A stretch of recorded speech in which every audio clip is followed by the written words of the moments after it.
ಲೇಪಾಕ್ಷಿ ಹತ್ರ ಲೇಪಾಕ್ಷಿ ದೇವಸ್ಥಾನ 600 ವರ್ಷದ ಕಳೆದು. ಅದರ ಹತ್ತಿರ ಚೌಡೇಶ್ವರಿ ಅಂತ, ಚೋಳ ಸಮುದ್ರ ಅಂತ ಒಂದು ಊರಿದೆ, ಅದರಲ್ಲಿ ಚೌಡೇಶ್ವರಿ ದೇವಿ ಇದ್ದಾರೆ. ಆ ದೇವಸ್ಥಾನ 1200 ವರ್ಷದ ಕೆಳಗಡೆ ಇದು. ಲೇಪಾಕ್ಷಿ ದೇವಸ್ಥಾನದ ಬಗ್ಗೆ ಕೇಳಿರ್ತೀರಲ್ವಾ? ನಮ್ಮ ಮನೆಯಲ್ಲಿ ನಮ್ಮದು ಸ್ವಸ್ಥಳ ಲೇಪಾಕ್ಷಿ. ನಮ್ಮದು 3ನೇ ತಲೆಮಾರು, ಅಂದರೆ ನಮ್ಮ ಮುತ್ತಾತನವರ ತಾತ ಅವರಿರುವಾಗ ಒಂದು ಘಟನೆ ನಡೀತು. ಈ ಘಟನೆ ಯಾಕೆ ಹೇಳ್ತಿದ್ದೀನಿ ಅಂದರೆ, ಅಮ್ಮನವರ ಅನುಗ್ರಹ ಒಂದು ಸರಿ ಪ್ರಾಪ್ತಿ ಆಯಿತು ಅಂದರೆ ನಮ್ಮ ಬದುಕೆಲ್ಲೋ ಹೊಟ್ಟೋಗುತ್ತೆ, ಅಂದರೆ ಎಷ್ಟೋ ಉನ್ನತಿಯಾಗಿರುತ್ತೆ ಅಂತ ಹೇಳಿಕ್ಕೆ. ಅದೇನಾಯಿತು ಅಂದರೆ, ಅವತ್ತು ನಮ್ಮ ಮುತ್ತಜ್ಜಿಯವರು ಬಸರಿಯಾಗಿದ್ದರು. ಅವರ ಬಸರಿ ಆದಾಗ ಮನೆಯವರೆಲ್ಲೂ ಸೇರಿ ಚೋಳ ಸಮುದ್ರಕ್ಕೆ ಹೋಗಿ ಚೌಡೇಶ್ವರಿ ದೇವಿಗೆ ಮರದ ಬಾಯನ್ನಿಟ್ಟು ಬರ್ತಿದ್ರು. ಆ ಥರ ಹೋಗಲಿಕ್ಕೆ ರೆಡಿ ಆದಾಗ ಅವ್ರ ತಾಯಿ ಹೇಳಿದಂತೆ, ನೋಡಮ್ಮ 9 ತಿಂಗಳಾಗೋಗಿದೆ, ಯಾವಾಗ ಬೇಕಾದ್ರೂ ಹೆರಿಗೆ ಆಗಬಹುದು, ಈ ಟೈಮಲ್ಲಿ ಬಿಟ್ಟು ಹೋಗೋದು ಸರಿಯಲ್ಲ ಅಲ್ವಾ ಅಂತ. ಆದರೂ ಮಗಳು ಹೇಳಿದಂತೆ, ಏನು ಪರವಾಗಿಲ್ಲಮ್ಮ, ದೇವತೆ ನೋಡ್ಕೊತಾಳೆ, ನೀನು ಹೋಗ್ಬಾ ಪರವಾಗಿಲ್ಲ ಅಂತ. ಆಗಿನ ಕಾಲದಲ್ಲಿ ಮನೆಗೆ ಸುಮಾರು ಒಂದು 50-60 ಜನ ಇದ್ರಂತೆ. ಎಲ್ಲರೂ ಸೇರಿ 3 ಕಿಲೋಮೀಟ್ರ್ ಆಗುತ್ತೆ, ಎಲ್ಲ ಸೇರಿ ಗಾಡಿಯಲ್ಲಿ ಅಲ್ಲಿಗೆ ಹೋದ್ರಂತೆ. ಗಾಡಿಯಲ್ಲಿ ಅಲ್ಲಿಗೆ ಹೋದ್ರೆ ಒಂದು 2 ನಿಮಿಷ ಆದ ಕೂಡಲೇ ತಾಯಿ ಹಿಂದಕ್ಕೆ ಬಂದ್ಲಂತೆ. ಬಂದ್ಬಿಟ್ಟು, ನನಗೆ ಯಾಕೋ ಹೋಗಬೇಕು ಅನಿಸ್ಲಿಲ್ಲಮ್ಮ, ನಿನಗೆ ಹೆರಿಗೆ ಟೈಮ್ ಅಲ್ವಾ, ಇಲ್ಲೇ ಇಡ್ತೀನಿ ಅಂತ ಹೇಳ್ತಿದ್ದಾಳೆ. ಹೆರಿಗೆ ನೋವು ಶುರು ಆಗ್ಬಿಟ್ಟು ಒಂದು 5-6 ನಿಮಿಷದಲ್ಲೇ ಹೆರಿಗೆ ಆಗ್ಬಿಡ್ತಂತೆ.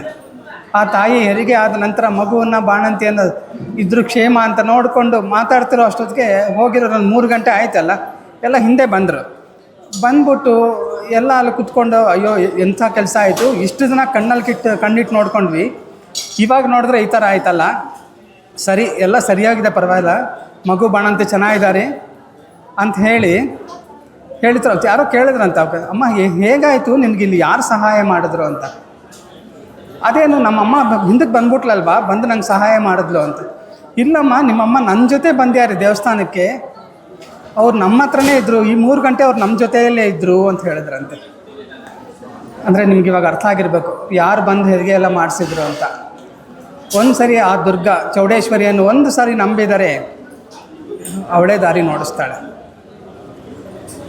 ಈ ಪುಟ್ಟ ಪ್ರವಚನ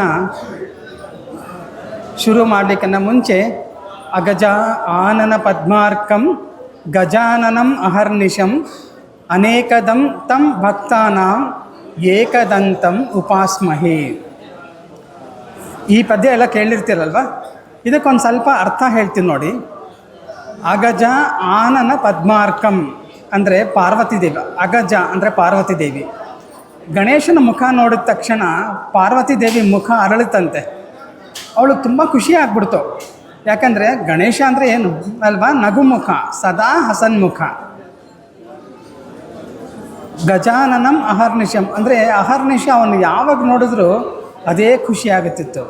ಅನೇಕದಂ ತಂ ಭಕ್ತಾನಾಂ, ಅವನಿಗೆ ಭಕ್ತರಿಗೆ ಕೊಡೋದಕ್ಕೆ ಅವನ ಹತ್ರ ಎಷ್ಟೋ ವರಗಳಿವೆ ಅಲ್ವಾ. ಒಂದು ಸರಿ ಅಮ್ಮನವ್ರನ್ನ ನೋಡಿ, ದುರ್ಗೆ ಅಮ್ಮನವ್ರನ್ನ ಅಲಂಕಾರ ಎಲ್ಲ ನೋಡ್ತಿರುವಾಗ ನಮ್ಮ ಮನಸ್ಸು ಎಷ್ಟು ಖುಷಿಯಾಗುತ್ತಲ್ವ.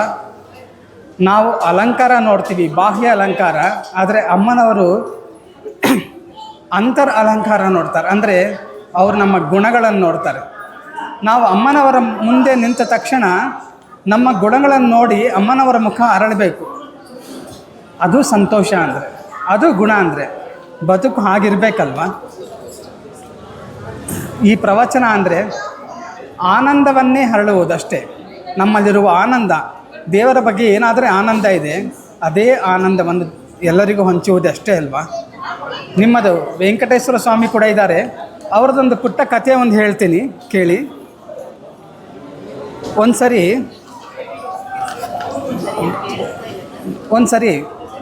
ಕೇಳಿಸ್ತೀನಿ. ಒಂದು ಸರಿ ಒಬ್ಬ ಬಡ ಬ್ರಾಹ್ಮಣ ಇದ್ದಂತೆ.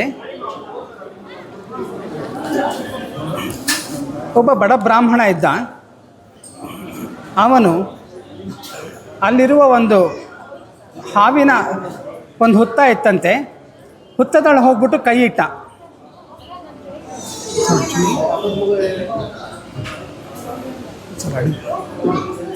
ಹಾವಿನ ಹುತ್ತದಲ್ಲಿ ಕೈ ಇಟ್ಟನಂತೆ. ಎಲ್ಲರೂ ಕೇಳಿದ್ರಂತೆ, ಏನು ಮಾಡ್ತಿದ್ಯಪ್ಪ ನೀನು ಅಂತ. ಅವನಿಲ್ಲ ಅಂತ ಕೇಳಿದೆ. ಹೋಗ್ಬಿಟ್ಟು ಹಾವಿನ ಹೊತ್ತದಲ್ಲಿ ಕೈ ಇಟ್ಟ. ಅಷ್ಟೊಳಗಡೆ ಹಾವು ತಗಲುತ್ತೆ ಅಂದ್ಕೊಂಡ್ರೆ ಆ ಹೊತ್ತದ ಒಳಗಡೆ ಬೇರೆ ಒಂದು ಕೈ ತಗುಲ್ತಂತ ಅವನಿಗೆ. ತಕ್ಷಣ ಅವರಿಗೆ ಏನಾಯಿತು, ಏನೋ ಇದೆ ಇಲ್ಲಿ ಅಂದ್ಕೊಂಬಿಟ್ಟು ನೋಡಿದ್ರೆ ಆ ಕೈ ಹೇಳ್ತಂತೆ, ನಾನು ಗ್ರಾಮ ದೇವತೆ, ಯಾಕಪ್ಪ ಇದ್ರಲ್ಲಿ ಕೈ ಇಡ್ತಿದ್ಯಾ, ಇದ್ರಲ್ಲಿ ಕೈ ಇಟ್ಟರೆ ಸತ್ತೋಗ್ತಾ ಕಣೋ, ಇದು ಹಾವಿನ ಹೊತ್ತ ಇದು ಅಂತ ಹೇಳಿದ್ರಂತೆ. ಹಾಗಾದರೆ ಮತ್ತೆ ನನಗಿಲ್ಲಮ್ಮ, ನಂಗೆ ಪ್ರಾಣ ಹೋದರೂ ಪರವಾಗಿಲ್ಲ, ಯಾಕಂದರೆ ನನಗೆ ವಿದ್ಯೆ ಬಂದಿಲ್ಲ, ನನಗೆ ಆಚಾರ್ಯರು ಗುರುಗಳು ನನ್ನ ಬೈತಿದ್ದಾರೆ, ಸ್ವಲ್ಪನೂ ಮರ್ಯಾದೆ ಇಲ್ಲ ಅಂತ ಹೇಳ್ತಿದ್ದಾರೆ, ಈ ಸ್ಥಿತಿಯಲ್ಲಿ ನಾನು ಯಾಕಮ್ಮ ಇರಬೇಕು, ಅದಕ್ಕೆ ನಮ್ಮ ಪ್ರಾಣ ಹೋದರೂ ಪರವಾಗಿಲ್ಲ, ಅದಕ್ಕೆ ಕೈ ಇಟ್ಟೆ ಅಂದು.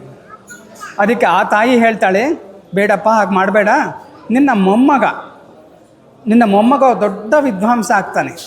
ಅದು ಎಂಥ ವಿದ್ವಾಂಸ ಆಗ್ತಾನೆ ಅಂದರೆ ಅವನ ಮಾತುಗಳು ಕೇಳಿ, ಅಂದರೆ ಅವನ ಹಾಡುಗಳು ಕೇಳಿ ನಾವಲ್ಲ, ಆ ತಿರುಮಲ ವೆಂಕಟೇಶ್ವರನು ಕೂಡ ಅವನ ಮಾತುಗಳು ಕೇಳಿ ಖುಷಿ ಆಗ್ಬಿಡ್ತಾನೆ, ಅಷ್ಟು ದೊಡ್ಡ ಪಂಡಿತ ಆಗ್ತಾನವನು ಅಂತ ಹೇಳಿ. ಹೌದಾ ಅಮ್ಮ ಅಂಥೇಳಿ ಖುಷಿಯಾಗಿ ಮನೆಗೆ ಹೊಟ್ಟೋದ್ರಂತವ್ರು. ಅವರ ಮೊಮ್ಮಗನೇ ಅನ್ನಮಾಚಾರ್ಯರು. ತಿರುಮಲ ವೆಂಕಟೇಶ್ವರನ ಬಗ್ಗೆ ಗೊತ್ತಿರೋ ಪ್ರತಿಯೊಬ್ಬರಿಗೂ ಅನ್ನಮಾಚಾರ್ಯರ ಬಗ್ಗೆ ಗೊತ್ತಲ್ವ. ಅನ್ನಮಾಚಾರ್ಯರು 32,000 ಕೀರ್ತನೆಗಳನ್ನು ಬರೆದಿದ್ದಾರೆ. ಅಷ್ಟೇ ಅಲ್ಲ, ಅವ್ರು ಹೇಳಿದ್ರಂತೆ, ಒಂದು ದಿನ ಹೀಗೆ ಅನ್ನಮಾಚಾರ್ಯರು ಹಾಡು ಹೇಳ್ತಿದ್ದಾರೆ ತಿರುಮಲೆಯಲ್ಲಿ, ವೈರಾಗ್ಯ ಕೀರ್ತನೆ ಕೇಳಿಬಿಟ್ಟು ವೆಂಕಟೇಶ್ವರನ ತುಂಬ ಖುಷಿ ಆಗ್ಬಿಡ್ತು. ಒಂಥರ ವೈರಾಗ್ಯನೂ ಉಂಟಾಯಿತು. ನೋಡಿ, ದೇವರಿಗೆ ವೈರಾಗ್ಯ ಬಂದ್ಬಿಡ್ತು. ಸೀದಾ ಏನು ಮಾಡ್ತಾನೆ, ವೆಂಕಟೇಶ್ವರ ಆ ವೈರಾಗ್ಯವನ್ನು ಕೇಳಿ ಹಾಗೆ ಸೀದಾ ನಡ್ಕೊಂಡು ಬಂದ್ಬಿಡ್ತಾನೆ. ಪ್ರತಿದಿನ ವೆಂಕಟೇಶ್ವರನ ತಿರುಮಲೆಯಿಂದ ನಡ್ಕೊಂಡ್ಬಂದು ಪದ್ಮಾವತಿ ತಿರುಚಾನೂರಿಗೆ ಹೋಗ್ತಿದ್ದ. ಆ ಥರ ಹೋಗುವಾಗ ಏನು ಮಾಡ್ದ, ಪಾಪ ಅವತ್ತು ತುಂಬ ವೈರಾಗ್ಯ ಬಂದ್ಬಿಟ್ಟಿತ್ತು ಅವನಿಗೆ. ಅದಕ್ಕೆ ಏನು ಮಾಡಬೇಕು ಅಂತ ಹೇಗಂದ್ರೆ ಹಾಗೆ ಹೆಜ್ಜೆ ಹಾಕ್ಕೊಂಡು ಬಂದ್ಬಿಟ್ಟ. ಬರ್ತಾ ಅಲ್ಲೊಂದು ಹಿಟ್ಟಿತ್ತು, ಅಂದರೆ ಯಾರೋ ಒಬ್ಬ ಚಪ್ಪಲಿ ಹೊಲಿಯೋನೊಬ್ಬ ಇದ್ದ. ಅವನ ಮನೆಗೆ ಅವನ ಹೆಂಡತಿ ಮುಂದ್ಗಡೆ ಹಿಟ್ಟು ಒಣಗಾಕಿದ್ಲು. ಯಾಕೆ ಅಂದರೆ ಸ್ವಲ್ಪ ಹುಳ ಎಲ್ಲ ಬರುತ್ತಲ್ಲ, ಅದಕ್ಕೋಸ್ಕರ ಬಿಸಿಲಿಗೆ ಹಾಕ್ತಾರೆ. ಆ ಥರ ಹಾಕಿದ್ರು. ವೆಂಕಟೇಶ್ವರ ಪಾಪ ವೈರಾಗ್ಯದಲ್ಲಿ ನೋಡ್ಕೊಳ್ದೆ ಬಂದ್ಬಿಟ್ಟು ಅದ್ರ ಮೇಲೆ ಒಂದು ಹೆಜ್ಜೆ ಇಟ್ಟ, ಹಾಗೆ ಮುಂದೋಟೋದ. ಆಮೇಲೆ ಬಂದ ಚಪ್ಪಲಿ ಹೊಲಿಯೋನು ಅದನ್ನು ನೋಡ್ಬಿಟ್ಟು ಅವನಿಗೊಂಥರ ಖುಷಿ ಉಂಟಾಯಿತು, ಇದು ವೆಂಕಟೇಶ್ವರನ ಪಾದ ಪದ್ಮವೇ ಅಂದ್ಕೊಂಬಿಟ್ಟು ತಕ್ಷಣ ಆ ಸೈಜನ್ನು ನೋಡಿಕೊಂಡು ಒಂದು ಚಪ್ಪಲಿ ರೆಡಿ ಮಾಡ್ದ. ಅದಲ್ಲದೆ ಅದು ಬಲಗಾಲಿನ ಚಪ್ಪಲಿ, ಎಡಗಾಲಿನ ಚಪ್ಪಲಿ ಊಹಿಸ್ಕೊಂಡು ಅದನ್ನು ತಯಾರು ಮಾಡ್ದ. ಎರಡೂ ಅಲ್ಲಿ ಚಪ್ಪಲಿಯಲ್ಲಿ ಇಟ್ಕೊಂಡು ಹತ್ತಿರ ತಗೊಂಡೋಗಿ ದೇವಸ್ಥಾನದಲ್ಲಿ ಕೊಟ್ಬಿಟ್ಟು, ನೋಡಿ ವೆಂಕಟೇಶ್ವರ ಚಪ್ಪಲಿಯಿಂದ ಹೊರಗಡೆ ಓಡಾಡ್ತೀಯಾನೆ, ಅವನ್ನ ಚಪ್ಪಲಿ ಹಾಕ್ಕೊಂಡು ಓಡಾಡು ಅಂಥೇಳಿ ಏನಾದರೂ ಚುಚ್ಕೊಳ್ಳುತ್ತೆ ಅಂತ ಹೇಳಿದ್ನಂತೆ.